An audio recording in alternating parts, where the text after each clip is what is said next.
Hi! For my video, I'm going to explain about loops. To be specific, I'm going to explain about for loops. I hope this video will help you guys to understand more about loops. Before I explain about for loops to be detailed, I'm going to explain about what is loops. For loop in C++, they are divided into three categories. First, while loop. Second, do while loop. And lastly, for loop. This I will explain more about it. Is loops. Loops is allow statement to be repeated. Next is the statement that do this called loop statement or loops. For example, you want to send a present to your friend. Either you want to use post or you want to send it by hand. That is one of the example for. Now you have understand about what is loops. Next, I'm going to explain about for loop. For loop is a repetition of a structure that allows you to efficiently write loop that need execute a specific number of times. So, there are three parts of for loops. First, initialization expression. Second, conditional statement. And lastly, parts. Now, let me explain about the three parts of for loops. The first one is initialization expression. It is a loop control variable is assigned an initial value. You are not required to put a statement here as long as a semicolon appears. Second is conditional statement. The loop is repeated as long as this is true. If it is false, the body of the loop does not execute and follow of control jumps to the next statement just after for the loop. Lastly is step. It is how to modify the loop variable after each pass through the loops. The flow of control jump backs up to the increment statement. This statement can be left blank as long as semicolon appears after the condition. This is the flowchart for loops. The initialization statement is executed only once at the beginning.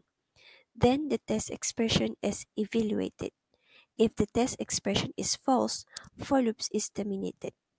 Again, the test expression is evaluated and this process repeats. To understand more about for loop, let me give example coding for loops.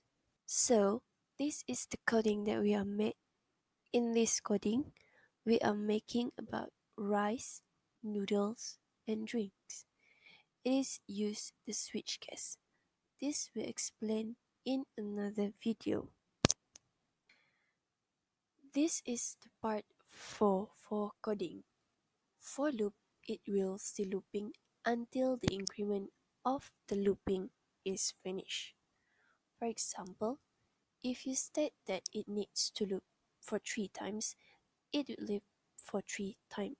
In this coding, we set the for loop only 1 times.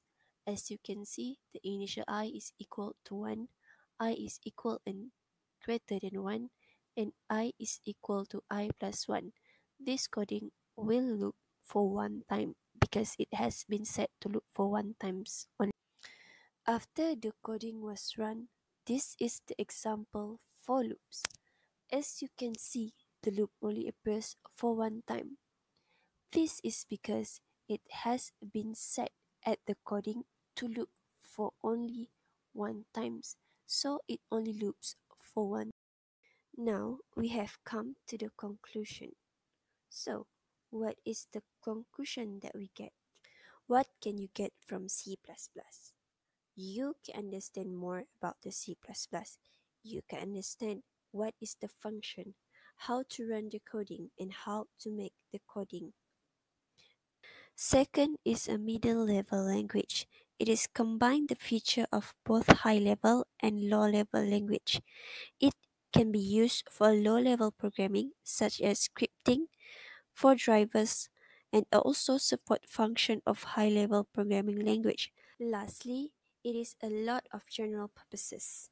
It can efficiently work on enterprise application, games, graphic, and application. That's all from me. Thank you. Bye. Created using Powtoon.